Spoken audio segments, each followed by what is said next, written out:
안녕하십니까.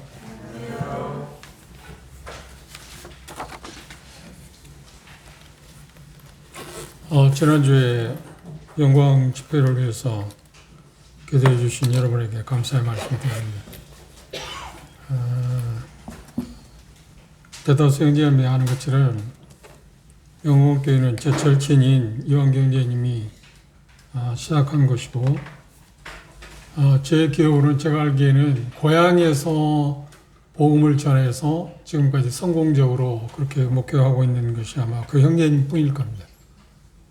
시골에서 모든 사정을 다 아는 그 동네 사람들에게 복음을 전하고, 물론 이제 영광 음대로 옮겼지만, 그래 지금까지 그 일을 감당하도록 하나님 은혜를 베푸셨는데, 건강상 문제가 있어서 한 12년 정도 된 걸로 알고 있는데, 파킨슨병이 있어서 대단히 육체적으로 어려움 가운데 있습니다. 그럼에도 불구하고 주님께서 그 일들을 감당하도록 하는 그 모습을 통해서 하나님께 감사가 되었습니다. 오늘은 로마서 8장 28절 29절 함께 읽도록 하겠습니다. 로마서 8장 28절 29절입니다. 자, 있으면 함께 읽도록 하겠습니다. 시작.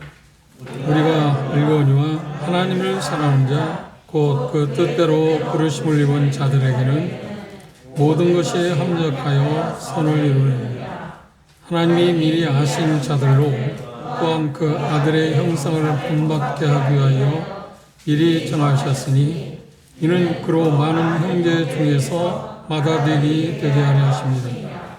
30절. 또 미리 정하신 그들을 또한 부르시고, 부르신 그들을 또한 의롭다 하시고, 의롭다 하신 그들을 또한 영원롭게 하셨느니라. 감사합니다.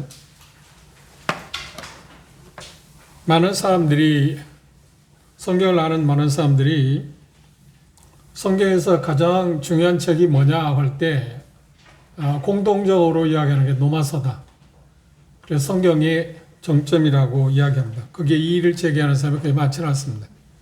로마서는 대단히 모든 성경이 다 중요한 로마서는 복음에 대한 내용이 기록되어 있기 때문에 성경의 그 모든 성경들의 정점이라고 말할 수 있을 것입니다. 그런데 로마서 8장은 로마서 중에서도 정점입니다. 대단히 중요한 부분을 우리는 지금 갖고 그 부분에 대해서 접근하고 있습니다. 오늘 이 말씀에 보면 28절, 29절, 3절, 저는 28절의 말씀을 암송하고 제 삶에서 큰 그 일종의 하나의 모토로 생각하는 말씀 중에 하나입니다. 이 말씀에 보면 죄의 결과로 말미암아서 우리가 그동안 로마서에서 언급한 것처럼 계속 우리를 괴롭히는 악의 문제를 설명하면서 바울 사도는 이 본문을 통해서 우리를 더 악화시키는 인간의 두 가지 어떤 한계에 대해서 이야기를 했었습니다. 그 한계가 뭐냐면, 첫째가 우리는 보지 못한다. 우리는 보지 못하는 구석이 많다. 그게 뭐냐면 죄 때문이라고 이야기를 했습니다. 25절에 그렇게 표현했습니다. 25절 주목해 보시면, 만일 우리가 보지 못하는 것을 바라면 참음으로 기다릴지나. 우리에게 문제가 있는데 그건 죄 때문에 보지 못하는 게 있다. 우리는 미래를 보지 못합니다. 그 미래라고 할 때 먼 미래가 아니라 불과 몇 분 후에 어떤 일이 날지 우리는 알지 못합니다. 그 죄의 결과로 말미암아서 우리에게 주어진 치명적인 이야기입니다. 또 하나, 두 번째가 뭐냐면, 우리가 마땅히 기도할 바를 잘 알지 못합니다. 우리가 기도한다고, 열심히 기도한다고 기도하지만, 그러나 그것이 하나님의 뜻에 부합되는 것인지 아닌지에 대해서 우리는 잘 모르는 게 많습니다. 그럼에도 불구하고 우리가 기도해야 한다는 생각 때문에 기도는 하고 있지만, 자세히 점검해 보면 하나님의 뜻에 상반되는, 하나님이 원하지 않는 그런 부분에서 우리가 너무 많이 기도하고 있다는 것을 생각할 수 있습니다. 그게 무엇을 의미하는가 저에게 질문한다면 이렇게 답변할 수 있습니다. 예수님께서 가르친 기도의 내용 가운데 제자들에게 너희는 기도할 때 이렇게 기도하라. 다시 말하면 기도의 내용 가운데 가장 중시할 게 뭐냐고 할 때 하늘에 계신 우리 아버지 이름을 거룩하게 해달라고. 그게 그분에게 있어서 절대절명의 기도 제목입니다. 그런데 우리는 정작 기도할 때 그분의 이름이 거룩하게 영을 받는 것에 의해서 그게 별로 신경을 쓰지 않습니다. 다시 하면 뭘 말하느냐면 지금 말하는 것처럼 우리가 마땅히 기도할 바를 잘 알지 못하고 있다는 겁니다. 실질적으로 그렇습니다. 여러분 기도 내용을 보십시오. 하나님이 이름이 거룩히 영을 받는 것에 의해서 그리고 그분의 뜻이 하늘에서 이루어진 같이 이 땅에 이루어지기를 위해서 우리는 기도하고 있는가?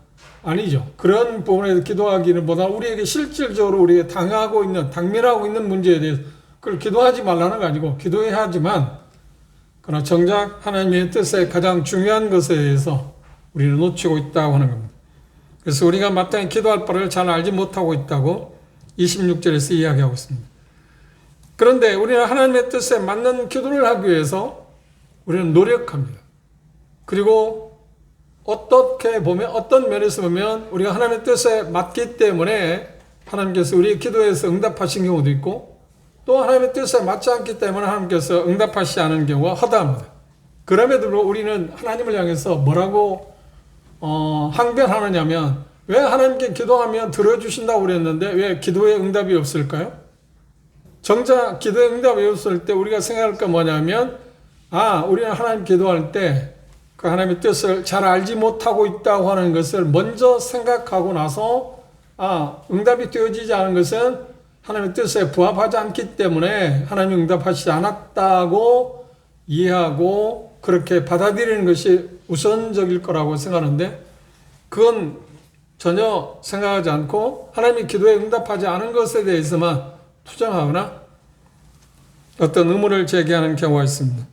분명한 것은 우리는 우리가 어떻게 기도해야 하는지 잘 알지 못하는데 다음 말씀에 보면 뭐라고 했냐면 성령님께서 우리의 연약함을 아시고 우리를 대신해서 기도해 주신다고 중보하신다고 하는 표현을 했습니다. 중보자가 하늘에 계신 예수님도 계시지만 그분이 중보의 역할을 하는 것은 하나님 앞에서 우리의 신분 문제에 대해서 문제가 없다는 것을 제시하고 그런 쪽에서 중보한다면 성령님은 우리의 일상생활, 그리스도인의 일상생활에서 필요한 것들을 위해서 중보 기도하고 계시다고 하는 그런 약간 차이점이 있다면 그런 게 있을 수 있습니다. 그런데 우리가 읽은 28절, 29절, 30절의 시작을 이렇게 하고 있습니다. 우리가 바라거나 아니면 우리가 추측하건대 아니면 우리가 소망하건대라고 하는 말로 시작하지 않고 뭐라고 했나요? 우리가 알거니와 우리가 모르는 게 있었는데 여기에서 보면 분명히 아는 게 있다. 우리가 알고 있다. 우리가 알고 있다는 것은 뭘 근거로 하고 있냐면 창조주이신 하나님의 성품을 바탕으로 근거로 해서 하나님이 우리에게 약속한 약속을 근거로 해서 우리는 뭔가 알고 있다고 이야기하고 있습니다. 그래서 어떤 사람은 이 말씀이 놓아서 8장 28절 말씀이 뭐냐면 우리의 마음을 참쉬게 하는 혼란스러운 여러 부분에서 갈등을 일으키고 하는 그 많은 혼란스러운 부분을 잠재우는 마치 잠잘 때 편하게 잠들을 숙면하도록 하기 위해서 베개가 필요하듯 물론 베개 없이 자는 사람이 있나요? 있을 수 있을 겁니다. 그런 대다수는 숙면을 취하기 위해서 베개를 필요하지 않나요? 그리고 요즘은 숙면 과학이라고 그래서 베개 종류가 참 다양합니다. 여러 가지. 전에는 그런 여유도 없었고, 그냥 무조건 옛날에는 어른들은 목침, 나무를 깎아서 만드는 그 목침, 그걸 사용하기도 하고, 또, 호텔이나 그런 데 가면 푹신푹신한 그런 것들이 좋다고 해서 그것들을 사용했는데, 지금은 그런 게 아니고, 좀 더 쾌적한 잠을 자게 하는 그런 베개들을 개발하고, 생각보다 비싸게 판매되어 있는 것을 알고 있습니다. 그런데 로마서 8장 28절은 마치 우리의 영혼을, 우리의 마음을 쉬게 하는 베개와 같다 라고 하는 표현을 했습니다. 왜냐하면 우리가 알고 있는 것이 이런 것이 있기 때문이라고 표현했습니다. 이 말씀을 좀 더 깊이 생각해 보면 첫째 어떤 걸 생각하냐면 우리가 알고 있는 것에 대해서 표현할 때 조금 전에 알지 못한 것을 이야기하고 있는가 하면 우리가 알고 있는 것을 이야기하면 피조물에 대해서 우리는 알고 있다. 피조물이 뭘 알고 있다고요? 그 아들들, 그러니까 우리가 완전한 구속에 이르는 것에 대해서 탄식하며 기다리고 있다. 그리고 이 말씀에 보면 8장 28절의 말씀에 보면 하나님의 섭리적인 돌보심에 대해서 우리는 알고 있다. 그 알의 정도는 차이가 있습니다. 개인의 어떤 성숙도나 그런 차이는 있지만 분명한 것은 하나님이 우리를 섭리하신다. 우리를 돌보신다. 그리고 모든 것을 관장하신다. 라고 하는 그 부분에 대해서는 우리는 조금씩은 알고 있습니다. 그런데 이 말씀을 먼저 좀 분해해 보면 하나님을 사랑하는 자, 하나님을 사랑한다고 할 때 누구를 말하느냐? 하나님의 약속을 믿는 하나님의 자녀들에게만 해당합니다. 모든 사람들에게 하나님이 이렇게 하시는 건 아니라고 합니다. 구원받은 거듭난 사람들에게, 그리고 그 뜻대로 부르심을 입은 자, 그 뜻대로 부르심을 입은 자들이라는 말은 앞에서 이야기한 것처럼 하나님의 사랑을 받은 사람들, 하나님의 사랑을 받은 사람들. 그리고 세 번째 단어가 뭐냐면 모든 것이 합력해서, 그래서 모든 것이라고 할 때 이 말이 대단히 중요한 말입니다. 모든 것이라고 할 때 우주, 우리가 생각하는 보이는 것, 보이지 않는 것, 그 모든 것입니다. 모든 것. 그게 부정적인 것이든 긍정적인 건 모든 것입니다. 심지어 우리의 연약함으로 말미암아서 범죄하는 그 자체까지도 그것도 거기에 포함돼요. 그 모든 것 빼놓을 수 있는 게 하나도 없습니다. 다 들어갑니다. 그 모든 것을 통해서 세 번째 뭐라고 하냐면 합력이라, 협력이 아닙니다. 어떤 사람들은 종종 이 하나님의 말씀을 오해하고 협력한다 하는 이야기인데, 아니, 협력이라는 단어는 맞는 게 아닙니다. 합력했다, 합력한다는 말의 단어의 의미는 뭐냐면 하나님과 우리가 뭔가 조합을 이루어서 어떤 일을 성취한다, 회사처럼 그런 쪽의 어떤 표현이 합력이라고 표현하는데, 아니, 전혀 그런 이야기가 아니고요. 이 합력한다는 말은 직조공이, 배를 짜는 사람이 날줄을 시줄을 엮어서 조직해서 어떤 자기가 구상하고 있는 또 어떤 모델, 그것들을 짜 맞춰가는 것처럼 그렇게 완성시키는 그런 과정들을 가리켜서 여기 합력이라고 하는 말을 썼습니다. 직조공이 색실을 섬세하게 섞어 짜서 이미 그려놓은 어떤 자기가 마음가운데 구상하고 있는 것들을 완성하는 것, 그것을 합력이라 말합니다. 그런데 어떤 것을 어떤 것을 통해서 합력한다고요? 모든 것을 통해서. 이게 모든 것에 대한 대단히 중요한 말입니다. 그리고 마지막 단어가 뭐냐면 선을 이루신다. 여기서 말하는 선은 29절에 보면 그 아들을 본받는 것입니다. 선이라고 할 때 뭐 착한 것, 선한 것, 그 선이 아닙니다. 그 아들을 형상을 본받게 하는 것이 선입니다. 그러니 이 말을 간략히 설명하면 뭐냐면 하나님께서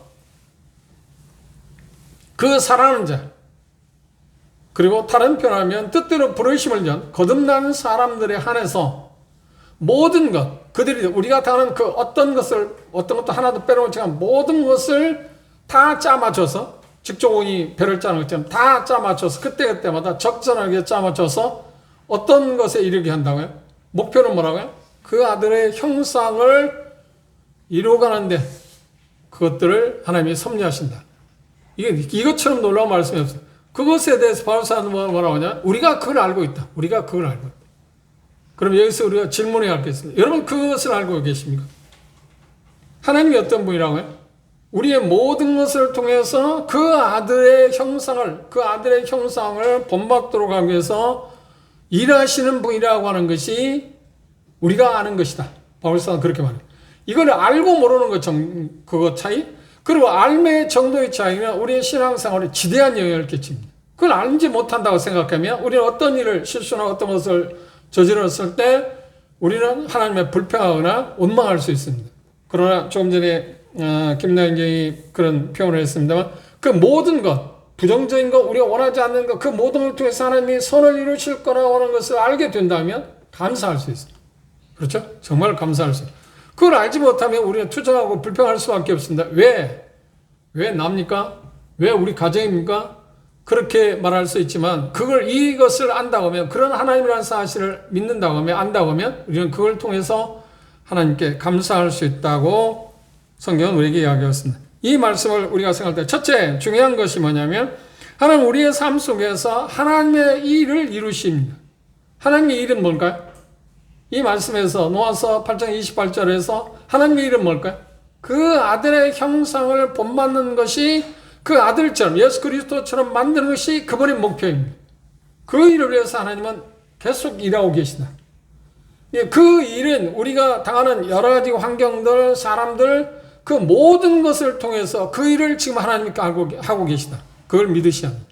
이게 이 말씀이 우리에게 주는 가장 중요한 의미입니다. 두 번째로, 이 말씀이 우리에게 주어진 의미는, 하나님이 자기 자녀들을 위해서 어떤 일을 하기를 원하시냐면 선을 이루시기 위해서 일을 하신다.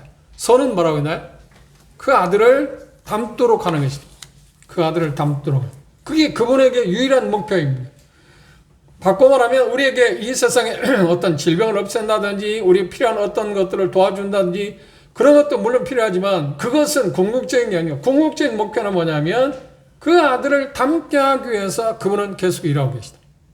이걸 우리가 알아야 하는 것입니다. 그래서 우리의 삶 가운데 부정적인 일이든 긍정적인 일이든 그걸 통해서 하나님은 이걸 통해서 선을 이루시는, 그 아들을 닮도록 하기 위해서 하나님이 지금 이것들을 사용하고 계시다는 것을 우리가 알고 있어야 한다는 말입니다. 그리고 세 번째로, 하나님은 모든 것을 통해서 우리가 당하는 모든 것, 우리가 만나는 사람들이나 환경들, 그것들이 부정적이든 긍정이든 그 모든 것들을 통해서 하나님이 어떻게 한다고요? 선을 이루신다. 모든 것들을 통해서. 그걸 어떤 것도 빠질 수 있는 게 없습니다. 어떤 것도 빼놓을 수 있는 게 하나도 없습니다. 모든 것은 하나님의 선을 이루기 위해서 하나님이 사용하는 하나의 도구들입니다. 그걸 우리가 알고 있어야 합니다. 바리새인들은 뭐라고 하냐면 우리가 안다. 그걸 알고 있다고 했어요. 네 번째, 여기 말씀에서 노아서 8장 28절에서 우리에게 가르치는 바는 뭐냐면, 하나님의 모든 것에서 하나님의 사랑을 입은 사람들에 한해서만 그 일을 하신다는 겁니다. 하나님의 사랑을 입은 사람들에게, 그들에 한해서만. 이건 특권입니다. 그렇죠? 우리가 예수 그리스도 믿고 있다는 것은 우리는 생각할 때 이렇게 생각합니다.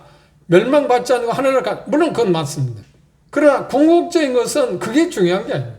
그게 중요한 게 아니라 궁극적인 것은 뭐냐 하면, 그분이 원래 목표한 지점에 우리들이 도달하게 하기 위한 것이 그분의 목표라는 겁니다. 그게 뭐라고요?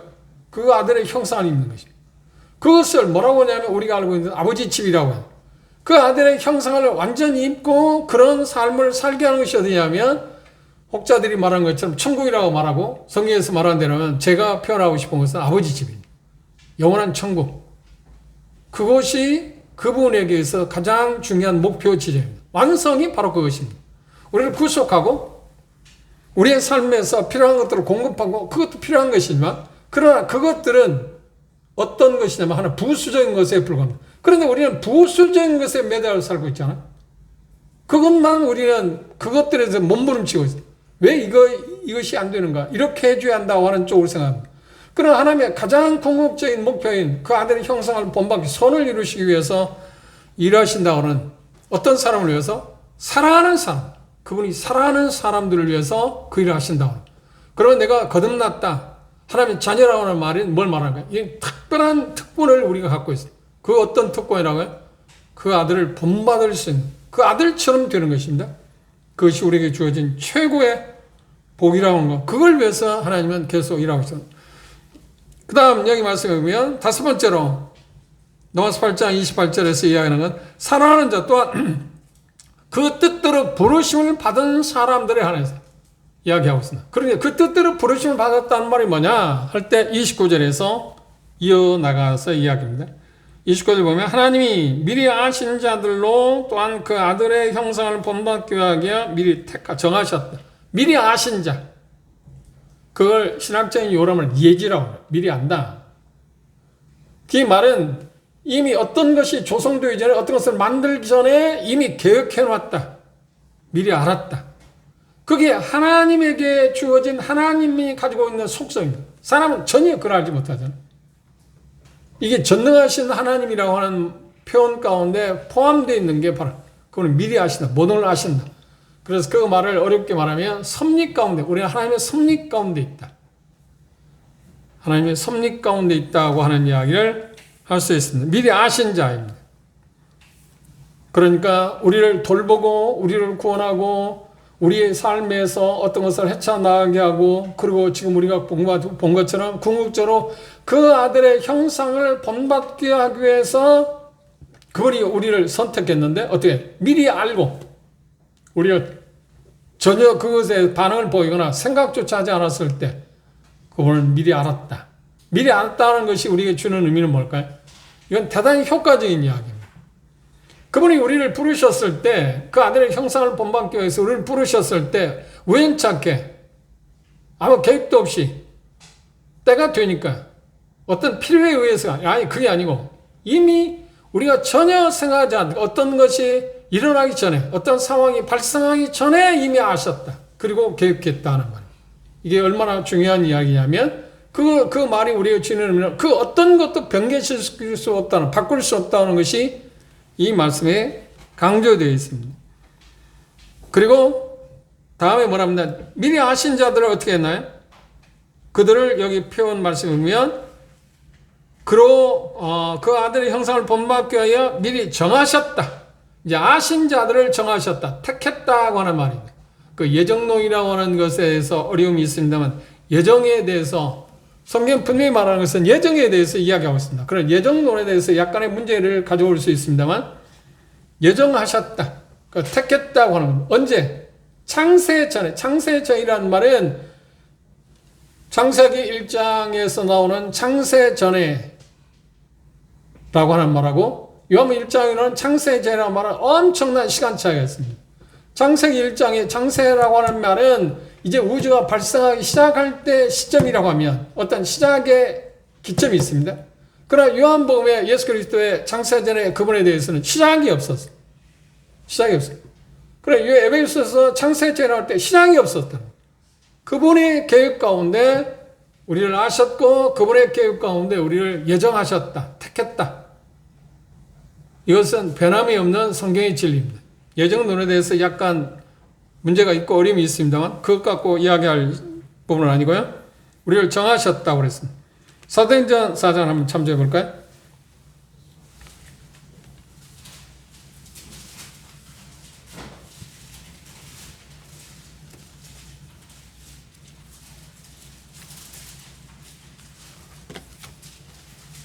사도행전 4장 28절입니다.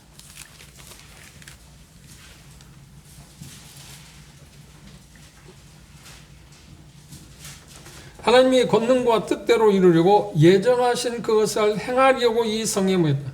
여기 보면 예정하신 일을 행하기 위해서, 그렇죠? 사전에 결정했다는 겁니다.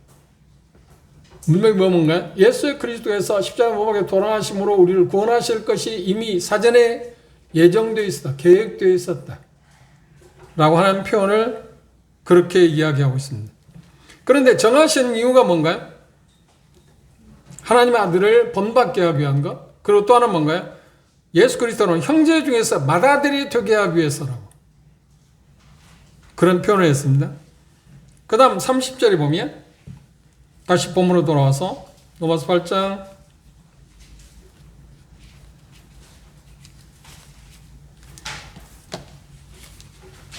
30절에 보시면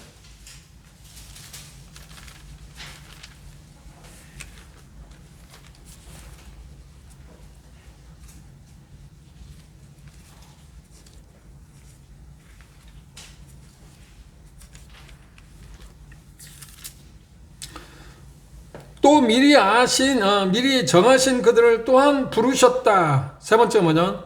부르셨습니다. 뭘 통해서 우리가 부름을 받았나요? 그 아들의 형상을 본받기 위해서 미리 아시고 우리를 택하셨는데 뭘 통해서 우리를 부르셨나요?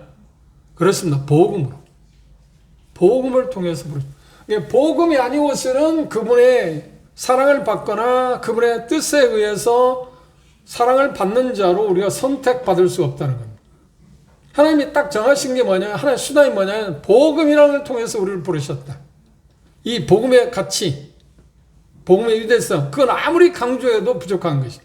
왜냐하면 복음만이, 그 복음으로만 하나님이 우리를 부르실 수 있기 때문이다. 데살로니가후서 2장을 참조해 봅시다. 데살로니가후서 2장인데, 데살로니가후서 2장 13절 14절 보시면 이렇게 표현해 있습니다. 주의 사랑하시는 형제들아, 우리가 항상 너희를 위하여 마땅히 하나님께 감사할 것은 하나님이 처음부터 너희를 택하사 성령의 거룩하게 하심과 진리를 믿음으로 구원을 얻게 하심이니, 이를 위하여 우리 복음으로 너희를 부르사 우리 주 예수 그리스도의 영광을 얻게, 우리 복음으로 우리를 부르셨다. 그렇죠? 복음으로 우리를 부르셨습니다. 복음 전도는 하나님의 정하신 하나의 뭐라고요? 수단입니다. 복음 이외에 하나님이 우리를 부르실 수 있는 방법이 없습니다. 그런데 복음이라고 하는 그 가치, 그래서 중요하다는 이야기를 했습니다.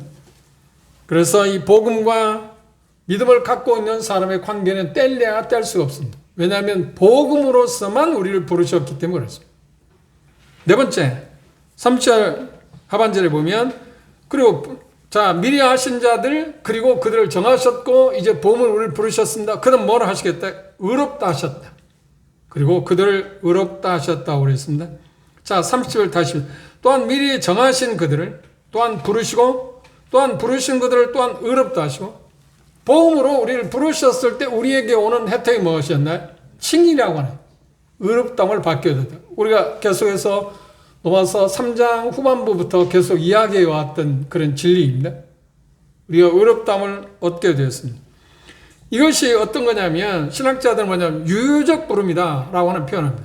절대로 실패하지 않는, 이게 복음을 통해서 어떤 사람을 부르게 될 때, 우리가 믿음으로 반응을 볼 때 그 사람에게 오는 혜택이 뭐냐? 의롭다함 받는데, 그것은 어떤 것으로도 막을 수 없다, 저지할 수 없다, 파괴할 수 없다고 하는 것입니다.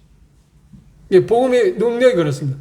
그런데 우리가 알고 있는 것처럼 구원만, 복음을 듣고 나서도 복음을 우리를 부르시는데 복음을 거절하게 되는 사람은 어떤 거예요? 그것은 그들의 책임이 문제죠. 복음의 유대성을 바울 사도는 이렇게 이야기하고 의롭다함 얻게 됐다고 하는 이야기를 합니다. 그 부분에 대해서 갈라디아서 2장에 있는 말씀을 참조해 보도록 하겠습니다. 갈라디아서 2장입니다.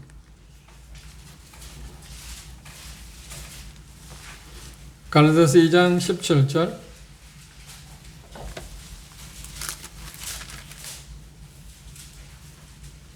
만일 우리가 그리스도 안에서 의롭게 되려 하다가 죄인으로 나타나면 그리스도께서 죄를 짓게 하는 자는 결코 그럴 수 없느니라. 여기 말씀에서 표현하고 있는 말은 뭔가요?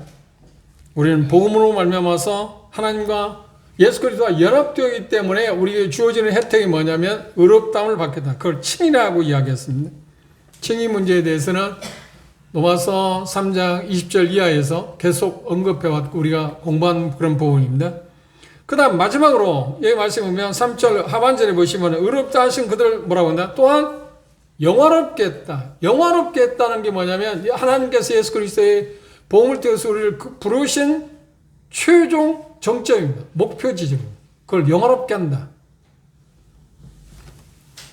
우리의 최종 구원은 새로운 세상에서 요한계시록 22장에 본다면 새하늘과 새 땅이라고 표현하고 있습니다. 하늘에서 내려온 그곳에서 새로운 몸을 받는 것입니다. 새로운 몸이 뭘까요? 예수 그리스도의 부활한 그 몸을 우리도 받게 됩니다. 그것을 뭐라고 하냐면 이 바울서는 여기서 영화롭게 된다. 영화. 그러니까 칭의, 성화, 영화에 대해서 이야기하는데 이 종지부를 찍는 게 뭐냐면 우리가 예수 그리스도를 말미암아서 복음의 능력이 뭐냐면 칭의도 주어지지만 그리고 성화도 주어지지만 최종 목적지는 뭐냐면 종점은 뭐냐면 종착역은 뭐냐면 우리가 영화롭게 되는 것. 그 영화롭게 된다고 해서 앞에서 말한 대로 말한다면 하나님의 아들을 형상을 입는 것. 그래서 요한사도는 요한일서 3장에서 이렇게 표현했습니다. 요한일서 3장을 한번 보십시오.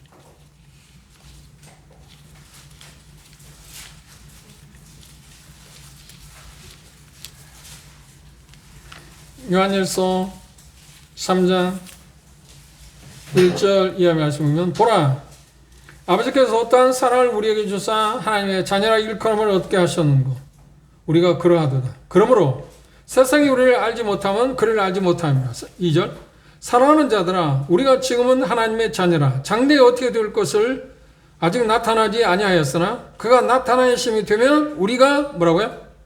그와 같이 된다. 그와 같이 된다는 누구야? 그리스도는 된다. 천국은 아버지 치면 어떤 사람만이 살 수 있다고요? 예수 그리스도를 닮은 사람. 예수 그리스도처럼 된 사람들만 그것을 한다. 그들에 대해서 표현하기는 뭐냐? 영화롭게 된다. 영화롭게 된다. 그런데 바울서는 뭐냐면 그것을 우리는 알고 있다. 그것을 베드로는 뭐라고 하냐? 복된 소망이다. 우리에게 최고의 소망이 있다. 뭐냐면 영화롭게 되는 것이다. 우리가 영화롭게 되는 것이다. 그 하나님의 아들 되신 예수 그리스도처럼 변화되는 것이다. 이것처럼 큰 복이 어디 있을까요? 근데 우리가 이 말씀에서 조심스럽게 접근해야 할 게 뭐냐면 우리는 단지 이 세상에 보여지는 것들에 대해서만 한정을 지고 그것에 가치를 부여하고 있습니다. 건강, 부, 명예, 어떤 지위 그런 것들에 대해서. 그런데 하나님은 우리가 말씀하기를 그런 게 아니고 중요한 게 뭐냐면 그 아들의 형상을 본받게 하는 일을 위해서 하나님은 지금도 계속 일하고 계시다.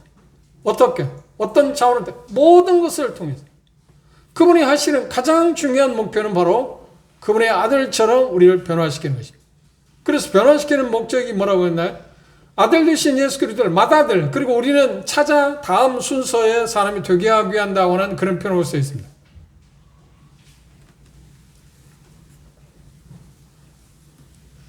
(29절) (30절의) 말씀을 요약하면 하나님이 우리를 이미 뭐라고 했나요? 알았다. 하나님의 자녀로 부르시기 전에 우리를 알았다. 알고 우리를 부르셨습니다. 하나님이 우리를 먼저 사랑했다고 우리가 알고 있지 않나요? 요한 1서 기자도 그렇게 말하고 찬송가도 그렇게 이야기하잖아요. 알았습니다. 그 다음 아는 사람들을 어떻게 했다고요? 예정했다. 택했다. 그 다음 그들은 어떻게 하나요? 부르셨습니다. 무엇을 통해서 부르셨다고요? 바꿔 말하면 그 아들을 통해서 우리를 부르셨습니다. 복음을 통해서 우리를 부르셨습니다. 복음의 정의가 로마서 1장 2절에 그 아들에 관한 것이라고 했지 않나요? 그래, 그 아들을 통해서 우리를 부르셨습니다. 그 아들을 통해서 부르셨을 때 부름의 목적이 뭔가요? 그 다음 우리를 의롭게 하시고 그 다음 우리를 성화 거룩하게 하실 뿐만 아니라 성화하고 지금 칭의하고 영원한 이야기하고 있는 중간에 성화에 대해서 언급하지 않았어요. 그건 자동적으로 오는 것이기 때문에 그렇습니다. 그러면서 결국은 어떻게 할까요? 우리를 영원롭게 하십니다. 이것을 우리는 알아야 한다. 알고 있다. 우리는 어느 정도 알고 있습니까? 이 알매 정도의 차이는 우리의 삶을 좌우합니다. 그리고 이 세상을 살아갈 때 어떤 시련이나 어떤 일을 당할지라도 이 믿음을 이것을 신뢰하게 된다면 이 말씀에 대한 신뢰를 갖게 된다면 우리는 어떻게 나요? 하나님께 감사할 수 있습니다.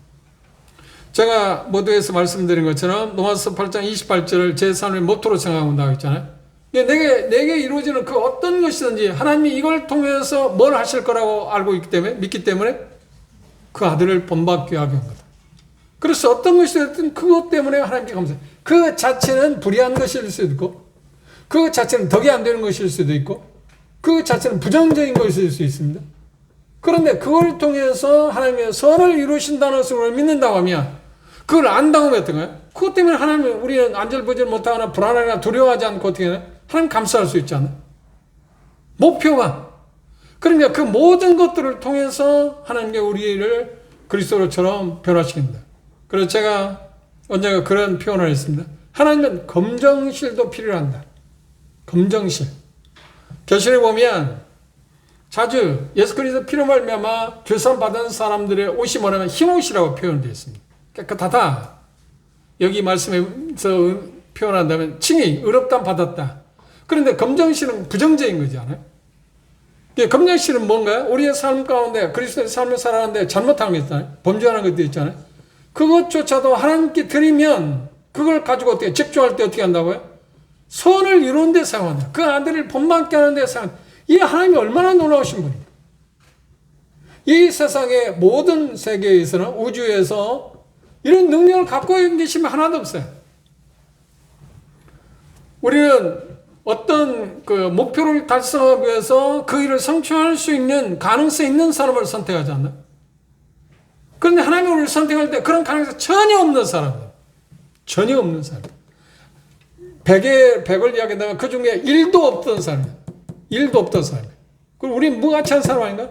그런 우리를 알고 예정했고 그리고 우리를 부르셨는데 그 이유는 뭐냐면 하나님은 그 일을 하시겠다. 하나님은 그 일을 하시겠다. 하나님은 그 일을 하시겠다.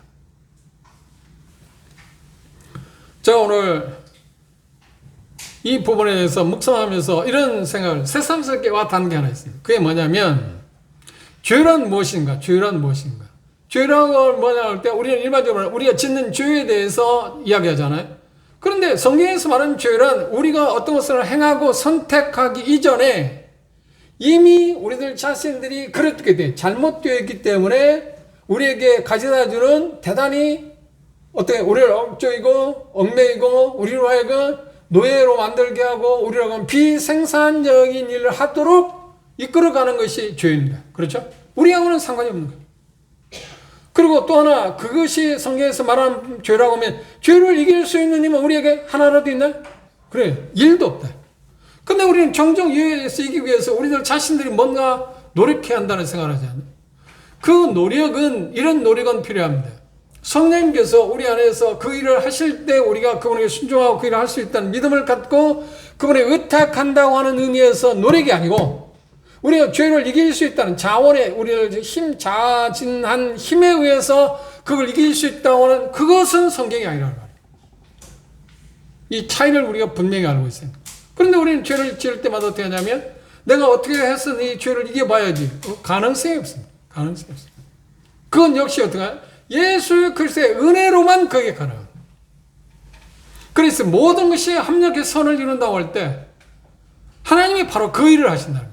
그러면 우리가 믿는 하나님이 얼마나 놀라운 분입니까? 그리고 얼마나 감사하고 찬양해야 할 분입니까? 여러분들이 예배 드릴 때 그리고 하나님께 감사할 때 하나님이 모든 것을 합력해서 선을 이루신다고 하는 그 하나님에 대해서 바라보고 감사한 일이 있나요? 그리고 그 하나님의 찬양해 본 일이 있나요? 아마 거의 없을 거예요. 왜냐하면 이렇게 성경에 대해서 우리는 무지했다는 말이에요. 알고 있다고 하는데 우리는 잘 몰랐다는 거예요. 모든 것을 뭐라고 했나요? 여기서 가장 강조되는 것이 뭐냐면 그렇지. 우리가 알고 있다고 하는 것도 필요하고 그리고 모든 것도 필요하고 그리고 그 모든 것을 합력해서 합력이라는 단어도 중요하고 또 하나 뭐예요? 선을 이룬다. 그 선. 이 네 단어가 이 본문에서 가장 중요한 단어입니다. 모든 것을 통해서 하나님 일하시는데 뭘 위해서 일하신다고요? 선을 위해서. 그 아들의 형상을 본받게. 바꿔 말하자면 하나님의 아들 되신 예수 그리스도처럼 만들어가기 위해서 일하신다는 거예요. 그럼 이 세상에서 기다리는 예수 그리스도 생각하면 부귀, 영화 그게 있나요? 아니 세상의 모든 것을 가지신 분 아닌가요? 왜? 그분이 창조했으니까. 우리가 그분처럼 된다고 하는 이야기입니다.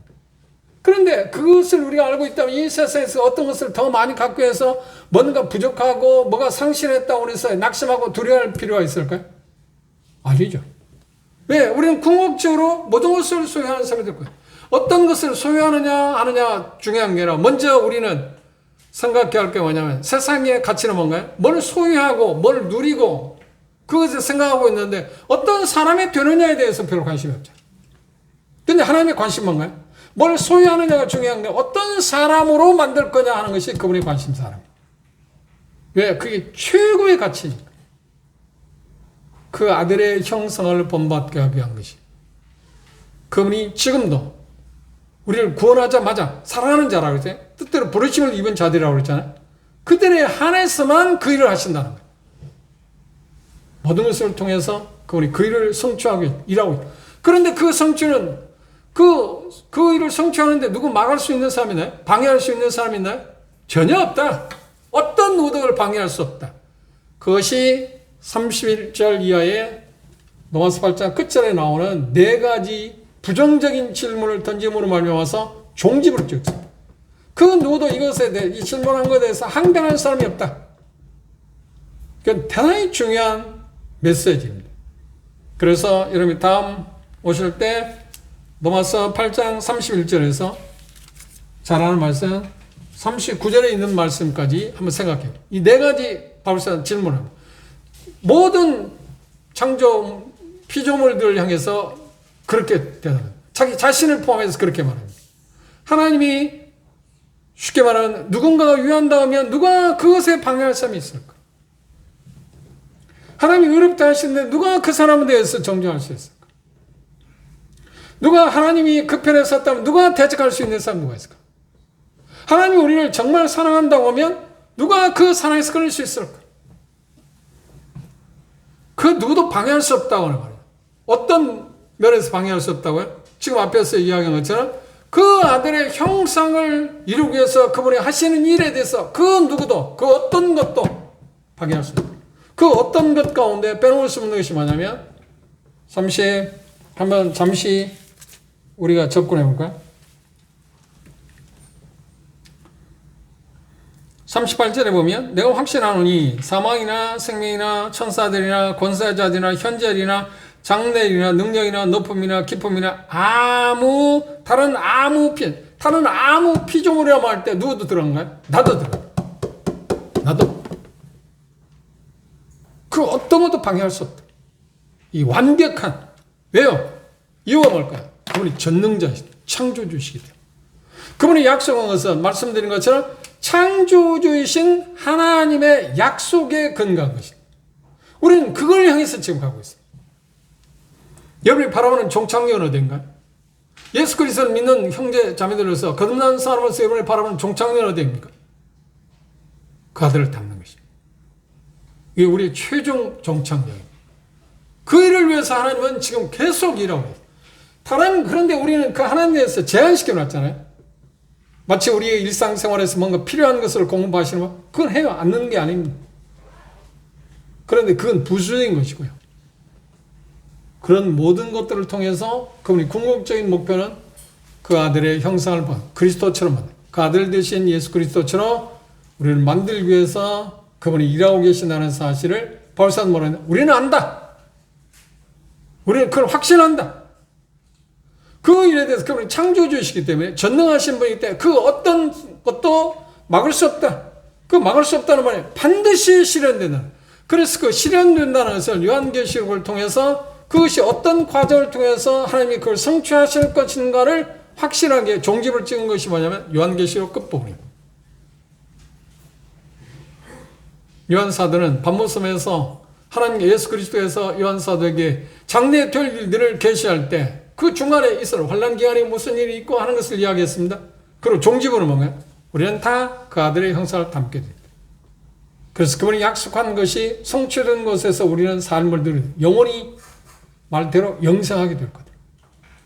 이 비전을, 이 꿈을 우리에게 하나님이 주셨습니다. 약속을 주셨습니다. 그걸 바라보고 나나 여러분들이 오늘을 살아요. 오늘을 살아가는 우리의 목표가 바로 하나님 모든 것을 합력해서 선을 이루시는 그 안에 그 일을 지금 하고 계시고 그렇죠? 더딘 것처럼 보이지만 그리고 그 일을 어떻게 돼? 그분이 완성하실 겁니다. 언제? 그분이 다시 오시면. 그것이 제 꿈이고 여러분의 꿈이어야 합니다. 여러분이 바라는 비전, 여러분이 바라는 꿈이 무엇인가요? 나는 정말 하나님께 요구하는 것이 있다면, 궁극적으로 요구하는 것이 있다면 뭘까요?